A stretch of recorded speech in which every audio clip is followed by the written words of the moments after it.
नमस्कार दोस्त, मेरा नाम रुपेश और आप देख रहे हैं जनरल पब्लिक सेवा। दोस्तों, अभी बिहार में बिहार लघु उद्यमी योजना चल रहा है, जिसके अंतर्गत बिहार सरकार के द्वारा आप लोगों को फ्री ऑफ कॉस्ट में 2 लाख रुपया स्वरोजगार करने के लिए दिया जा रहा है। अब इस योजना के अंतर्गत बहुत सारे लोग जो है फॉर्म को भर रहे हैं, लेकिन ये 5 इंपॉर्टेंट बात जो है सबको पता नहीं है। अब क्या है ये 5 इंपॉर्टेंट बात, आज के इस वीडियो में आप लोग को हम बताएंगे। इसीलिए तो आप हमें सब्सक्राइब किए हो ना दोस्त, और इस वीडियो को आप लोग लाइक कर दीजिएगा। अब देखिए 5 महत्वपूर्ण क्या बात है जो कि आपको ध्यान देना बहुत ही ज्यादा जरूरी है। अगर आप लोग को सिलेक्शन करवाना है तब तो सिलेक्शन भी केवल उन्हीं लोगों का होगा जो इन 5 रूल को फॉलो कर रहा हो, केवल उन्हीं का सिलेक्शन होगा।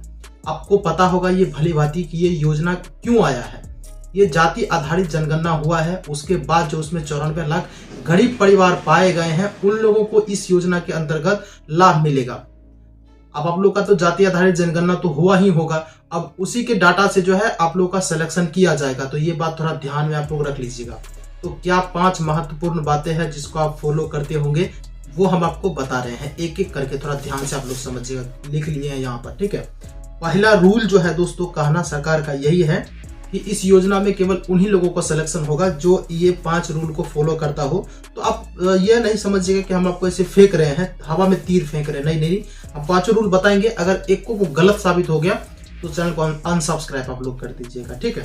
पहला रूल जो है, आपका मासिक इनकम यानी कि महीना का आय वो 6,000 से कम होना चाहिए और साल का जो है वो 70,000 से कम होना चाहिए। ये बात सही है, आप लोग भी जानते होंगे। दूसरा कंडीशन ये है दोस्त कि आपके जो है घर में मतलब आप जो है बीपीएल धारक होना चाहिए, बीपीएल आपके पास होना चाहिए। तीसरा कंडीशन यह है कि परिवार में किसी भी व्यक्ति को सरकारी नौकरी ना हो।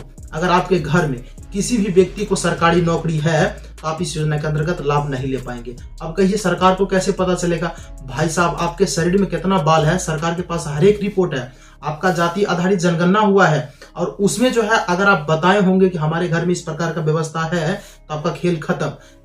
तो जाति आधारित जनगणना जो हुआ है उसमें सब कुछ मेंशन किया गया है और उसी में से 94 लाख परिवार को छांट करके निकाला गया है कि भाई साहब ये गरीब है, ठीक है।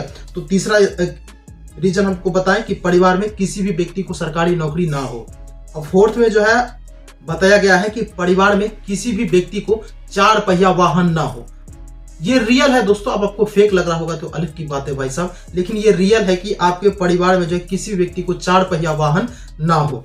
5वां ये है कि आप भूमिहीन हो। आप कहोगे यार भूमिहीन है तो रहेंगे कहाँ, घर के अलावा आपके पास जमीन ना हो। ये हो गया, इसका मतलब हो जाता है आप भूमिहीन है, आपको घर के अलावा और कुछ नहीं है। घर है मतलब 5 स्टार होटल के जैसा नहीं, एक घर जो है वो आपका कच्चा होना चाहिए। तो देखिए जाति आधारित जनगणना जो हुआ था दोस्तों, अगर आप उसमें ये चीज बोले होंगे कि नहीं हमारे पास 3 मंजिल का मकान है, यही डाल दीजिए, तो आपका काम बनने वाला नहीं है। अगर आप ये चीज डाले होंगे मेरा घर जो है वो कच्चा का है, मतलब कच्चा मकान है, फूस का घर है, जिसे आप अपने लोग बिहार में बोलते हैं बांस का घर है, उस प्रकार का आप मेंशन किए होंगे तो आप लोग जो है बिल्कुल ही गरीबी रेखा में आए होंगे। और ये सब चीज अगर आप नहीं दिए होंगे जाति आधारित जनगणना में तो आप गरीबी रेखा से बाहर हो गए। आपको तो पता है कि जो ये लाभ मिलने वाला है वो केवल गरीब लोगों को मिलेगा, जो लोग गरीबी रेखा में आते हैं 94 लाख लोग। अगर आप इस रूल को फॉलो नहीं करते हैं तो आप गरीबी रेखा से बाहर हैं। आप इस योजना में फॉर्म तो भर दोगे, फॉर्म आराम से भर दोगे, कोई दिक्कत नहीं है दोस्त, लेकिन सिलेक्शन ही नहीं होगा तो दिल टूट जाएगा आप लोगों का। टूटेगा या फिर नहीं टूटेगा आप जरूर बताइएगा हमें। तो ये 5 इंपॉर्टेंट बात है जो कि हम आपको बता दिए हैं। अगर आप लोग को ये वीडियो अच्छा लगा हो, सूटेबल लगा हो, कंफर्टेबल लगा हो तो वीडियो को लाइक कर दीजिएगा, चैनल को भी आप लोग सब्सक्राइब कर दीजिएगा। कोशिश करते हैं हमेशा हम आप लोगों को सही और ऑथेंटिक जानकारी दें ताकि आप लोगों को किसी भी प्रकार का कोई भी मुसीबत ना आए दोस्तों। तो चलिए दोस्तों, आज यहीं तक, मिलते हैं किसी और वीडियो के साथ फिर, तब तक के लिए जय हिंद।